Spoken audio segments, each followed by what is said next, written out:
Hello, everyone. Good morning, good afternoon, and good evening. Thanks for attending this webinar. I'm Xin Zhang, partner of SPTL, in charge of patent matters in IT-related technical field. As one of the leading IP firms in China, we provide a full range of services for IP matters, both domestically and abroad. Today, one of our senior attorneys, Mrs. Yixing Chen, will share some of the information and her opinions about the newly amended implementing regulation of the Chinese patent law. Mrs. Chen joined SPTL in the year of 2016. She has a wealth of experience in the field of microelectronics, semiconductor, computer science, etc. Her practice involves patent prosecution, patent search and analysis, patent invalidation proceeding, and patent infringement litigation. Her presentation will last about 30 minutes, with up to 10 additional minutes for questions. Should time not allow for every question, you are all welcome to send us your questions by email, and we shall duly reply. Also, you may raise your questions through text message during the presentation. Now I will leave the time to Mrs. Chen. Let's welcome. Thank you, Xin. Hello, everyone. This is Yixing. Thank you all for attending this webinar. As some of you may know, in the past few months, there has been quite some amendments to both the guidelines for examination and the implementing regulations of the Chinese patent law. Today, I will take this chance to share with you some highlights of the amendments to the implementing regulations of the Chinese patent law. Today's discussion will be divided into two parts. One is amendments regarding substances. The other part is regarding procedural amendments.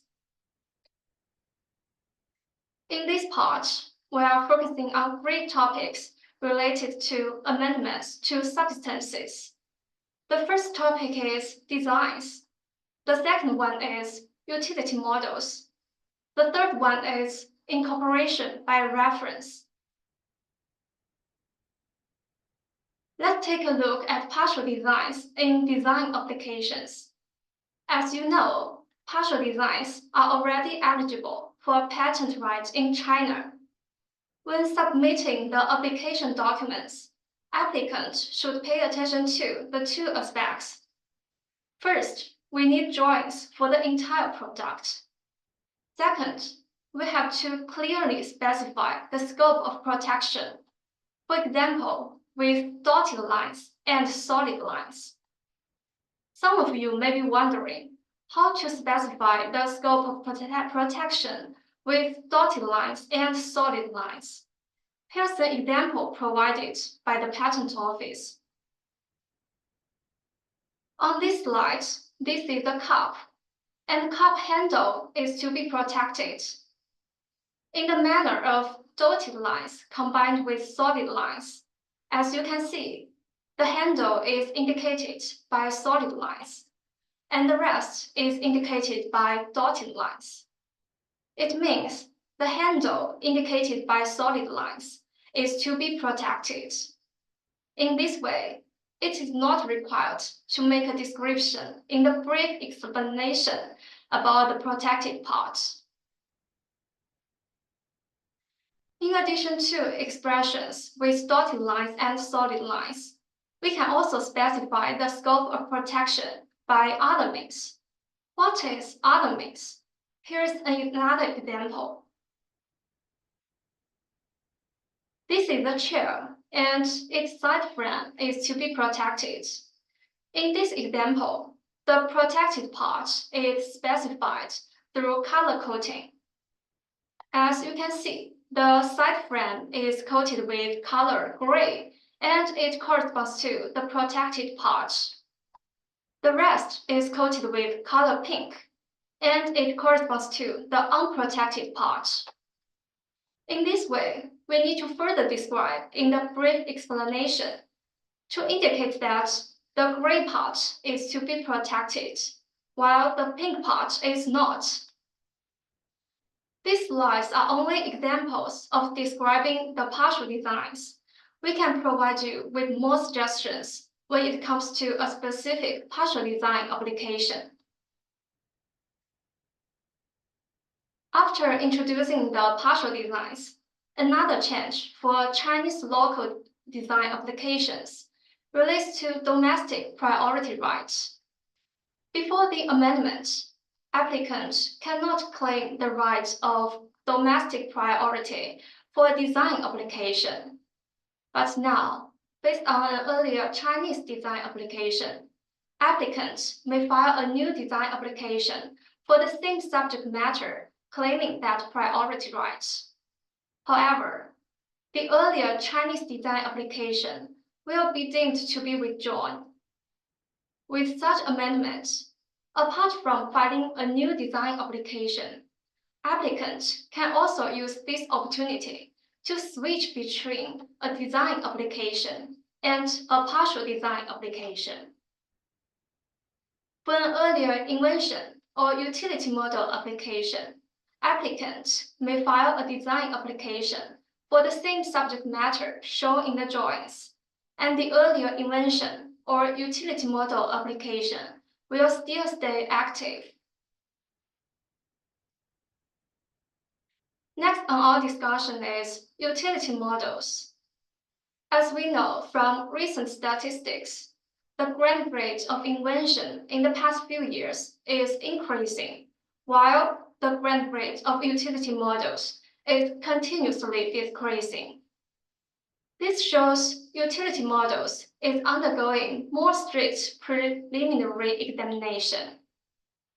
As also reflected from the new rule, the utility models will not only be examined for novelty and practical applicability, but also for inventiveness. Although the examination criteria regarding inventiveness will be lower than invention applications. It reminds applicants to take care of drafting of utility model applications. The third topic is incorporation by reference. This is a new remedy measure allowed in China for remedying incomplete or incorrect application documents. Previously, the Chinese Patent Office has reserved incorporation by reference as a designated office. So before this change, if an invention or utility model application lacked or wrongly submitted the claims, specification, or part of the claims or specification, applicants cannot remedy such a deficiency. Since China has become the country with the highest number of PCT applications, in order to provide more convenience to domestic and foreign applicants, now it is allowable to request for incorporation by reference. If applicant claimed a correct priority right on the filing date and made a statement of incorporation by reference, applicant can submit the correct version by reference to the earlier application. The statement is submitted by default if a priority right is claimed. When it comes to deadlines for submitting the supplementary documents, applicant should submit the supplementary documents within 2 months from the filing date or within the time limit specified by the Patent Office. Just a heads up, applicants can't utilize incorporation by reference alongside other priority right remedies like restoration, addition, and rectification of priority rights. We will talk about these remedy measures later. So it is important to claim a correct priority right on the filing date. Also worth mentioning, this rule doesn't apply to a divisional application. Then let's turn to the amendments to procedures. I will first share with you the patent term adjustment, which has been frequently consulted by our clients. Then I will discuss the restoration, addition, and rectification of priority rights. Aside of these two topics, there are also some other amendments to procedures that I would like to share today. Let's proceed to the patent term adjustment part. Patent term adjustment is directed to adjustments due to examination delay. The U.S. Patent Office allows for adjustments since 1999. The good news is we can also request for patent term adjustment in China since 2021, according to the revised patent law. However, the patent law does not stipulate how to calculate the days. Now, the amendments to the implementing regulations clarify the details. The first thing to notice, such adjustments only apply to invention patent applications. If the same applicant files both a utility model application and an invention application for the same invention creation on the same day, well, such patent term adjustments cannot apply to the invention patent in this kind of filing. One of our primary concerns is how to calculate days for patent term adjustment. We can see from the equation on the slide, the number of days equals to grant date minus 4 years from filing date and 3 years from a request for substantive examination, then minus a reasonable delay, and minus an applicant delay. So what exactly defines a reasonable delay? How does it contrast with an applicant delay? Let's look at the following slide. A reasonable delay may include the following factors. One factor is applicant made amendments during re-examination procedure. The second factor is suspension due to a dispute over the ownership of the right to apply for a patent or the patent right. Another factor is suspension due to preservation measures on the right to apply for a patent or a patent right. As for the applicant delay, it is an unreasonable delay caused by the applicant. It includes the following circumstances. A very common circumstance is applicant made delayed responses to a notice issued by the Patent Office. For example, if applicant requested for an extension of 2 months when responding to an office action, this delay will be deducted. The second circumstance is applicant requested for deferred examination. Applicant can request for deferred examination in China since 2019. Applicant can request for a delay of 1 year, 2 years, or 3 years for inventions when requesting for substantive examination. For example, if applicant requested deferred examination for 3 years, this 3-year period will be deducted. The third aspect is delay caused by incorporation by reference. We have discussed about this topic before. There will also be some other reasonable and unreasonable delays, although not stipulated, but may be considered in the future. We have collected several frequently asked questions from our clients, and I'm here to provide you with more updates on this subject. The first question is, what is the submission format for patent term adjustment request? If applicant filed the patent electronically, the request should be filed electronically too. Another question is, what is submission timing of the request? Applicant should file the request within 3 months from the grant date, and this deadline cannot be extended. Since 2021, when the patent term adjustment is allowed by the revised Chinese patent law, we have filed requests for patent term adjustment for many clients, but these requests are still suspended, and we have not got any result yet. We'll see what will happen with these requests. Next up, will adjustment be published? Some clients may want to monitor the competitor's patents, and they want to know if the competitor's patent term adjustment will be published. The answer is yes.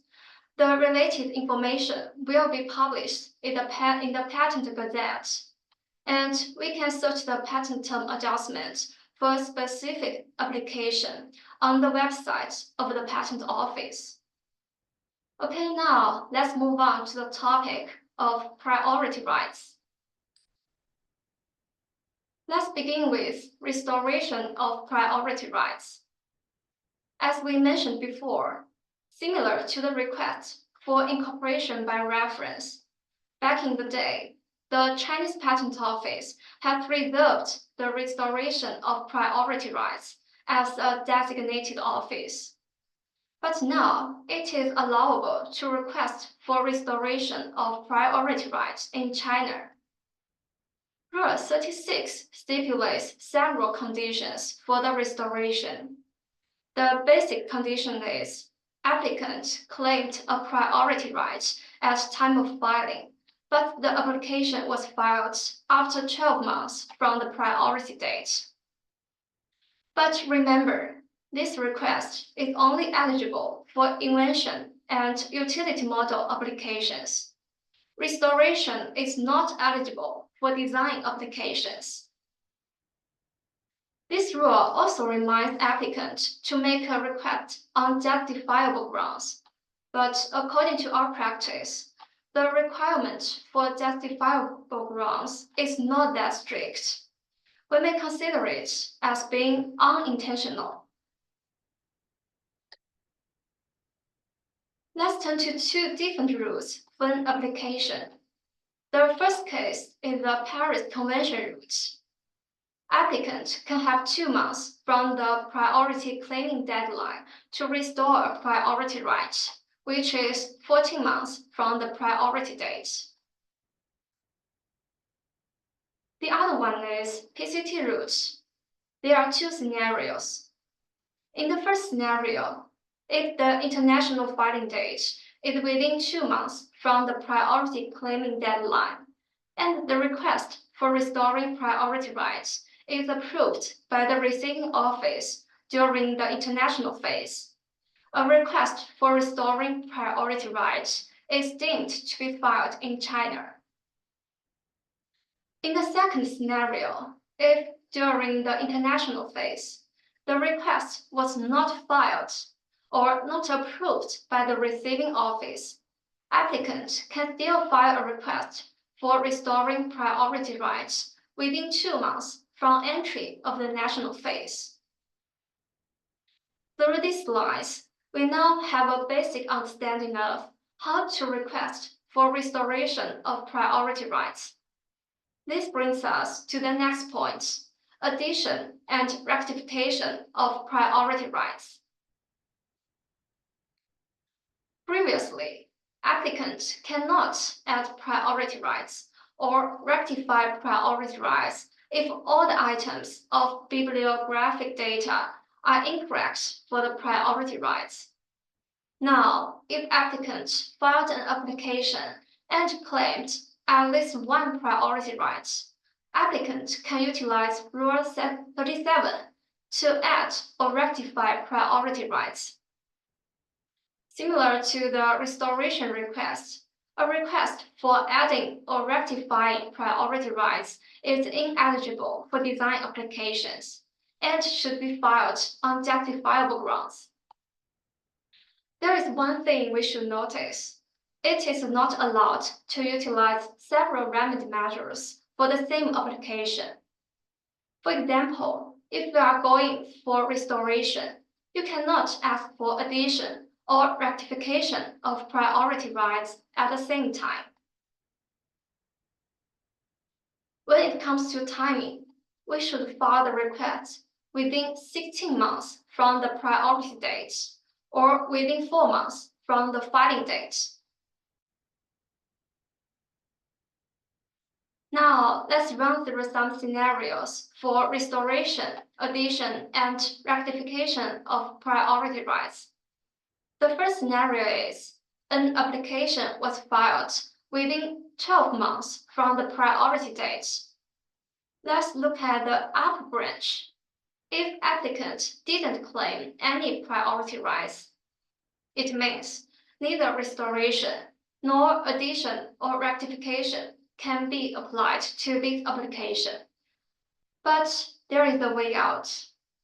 Applicant can file a new application and request for restoration of priority rights within 14 months from the priority date. Let's turn to the lower branch. If applicant claimed at least one priority right, applicant can request addition or rectification of priority rights within 16 months from the priority date or within 4 months from the filing date. Also in this scenario, applicant can request rectification if just 1 or 2 items of bibliographic data for the priority rights were incorrect. That is, not all of items of bibliographic data were incorrect. The second scenario is an application was filed between 12 to 14 months from the priority date. Similarly, as you can see from the upper branch, if applicants didn't claim any priority rights, neither restoration nor addition or rectification can be applied to this application. But applicant can file a new application and request for restoration of priority rights.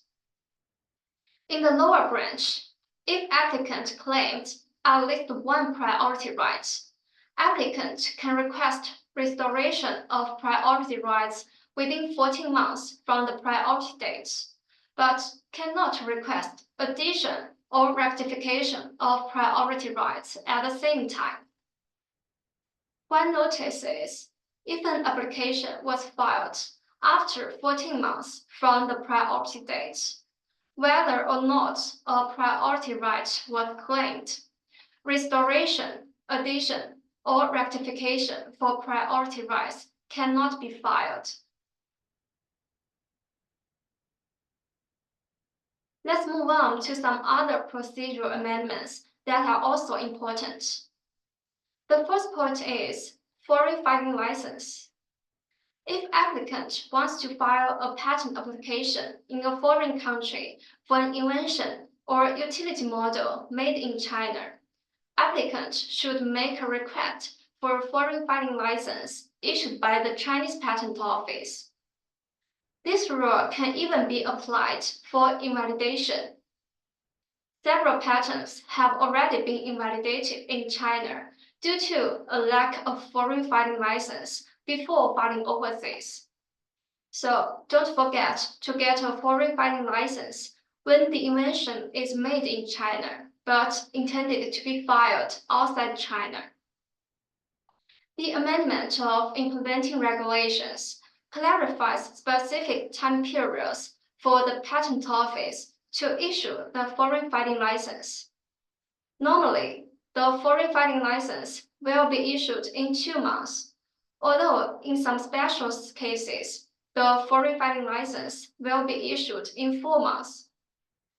In our practice, getting a foreign filing license in China usually takes a shorter time than what the rule specifies. For example, it may take about 4 weeks to get a foreign filing license after the request is submitted. We know this period is still much longer than getting a foreign filing license in US, so please be careful with the Chinese rule. Some of you may be curious about what do you actually need to apply for a foreign filing license. We need the names of all inventors in Chinese characters. Also, we need a Chinese translation of the specification and drawings, but abstract claims and the background of the specification are not required. So here's my tip. Make sure you budget enough time for translating the application documents into Chinese and enough time for getting a foreign filing license. The second point is, a 15-day period of postal delivery was cancelled for electronic applications. As you know, the 10-day rule was cancelled by the European Patent Office since November 2023. The Chinese Patent Office also cancelled the 15-day period of postal delivery for electronic applications. This period still applies to applications submitted in paper. So moving forward, it's crucial to keep an eye on the new response deadlines. We will surely monitor the new deadlines for our clients. The last point relates to patent evaluation reports. With the recent amendments to rules, there has been an expansion in who can request the patent evaluation report and when. In the past, only patentee or any other interested person of the patent can request an evaluation report after grant date. Now, in addition to the patentee or any other interested person of the patent, the accused infringer can also request an evaluation report on the patent. This gives patentee a reminder. We may need to request a patent evaluation report with a positive comment before sending a lawyer's letter to the infringer. Besides, for an application that is allowed but not granted, the revised rules allow applicants to request an evaluation report during the period between the notice of allowance and the issue notification. This slide wraps up our look at the procedural amendments. Now let's have a review of our discussion today. In the discussion, we talk about amendments to substances and procedures, including partial designs and domestic priority rights for designs, new examination criteria for utility models, incorporation by reference, patent term adjustments, and restoration, addition, and rectification of priority rights. We also have a look at amendments regarding foreign filing license, cancelling of a 15-day period of postal delivery, and patent evaluation reports. I hope this gives you some basic information of the amendments and how to make the most of your patent rights in China. Well, I'm very glad to be here today to share this topic with all of you. Thank you for your listening. If you would like further details, please feel free to contact us. We'll be glad to be helpful. And now, if there are any questions, I would be pleased to answer. Okay. Thanks for your sharing, Mrs. Chen. That is quite informative and helpful, I think. Now let's go to the Q&A session. Here I have the first question, which is from Mrs. Sarah Harrison. The question is, can we file a whole design and a partial design in the same application? Mrs. Chen, would you please share some of your opinions in this matter? Thanks for Ms. Harrison's question. For this question about partial designs, from our practice, we can file a whole design and a partial design in the same application, but there is a requirement for the partial design. The partial design should be the main portion of the whole design. Take the cup we discussed before as an example. If we want to protect a cup and its body, we may file them in the same application because the cup body is the main portion of the cup. But if we want to protect a cup and its handle, we may not file them in the same application, because a cup handle is not the main portion of the cup. We can give you more detailed advice case by case. And this is the end of my answer. Okay, thank you. Thank you for your explanation. Here I have the second question, which is from Mr. Jeffrey Robin. The question is, if our Chinese inventor made the invention during a travel in the US, is it necessary to get a foreign filing license in China? Okay, this is a question about foreign filing license. Mrs. Chen, please. Oh, thank you for this question. For the question about getting a foreign filing license, in this case, we strongly recommend our clients to get a foreign filing license in China, especially when the inventor's residence is in China, because it may be difficult to prove the invention was completely made outside China when someone wants to invalidate your patent. It would be helpful to get a foreign filing license in advance. And this is the end of my answer. Okay, thank you all.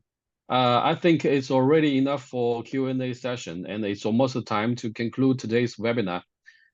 Different jurisdictions may have different practice. We hope that today's introduction can be of your help and let you get some up-to-date information of Chinese patent law and the newly adjusted practice corresponding to the amendments. As always, we, SPTL, will provide webinars centered on various topics in IP in order for it to bring you the most added value. Please follow our post or notification. That is all for today's webinar. Thank you and hope to see you next time. Bye-bye. Bye-bye.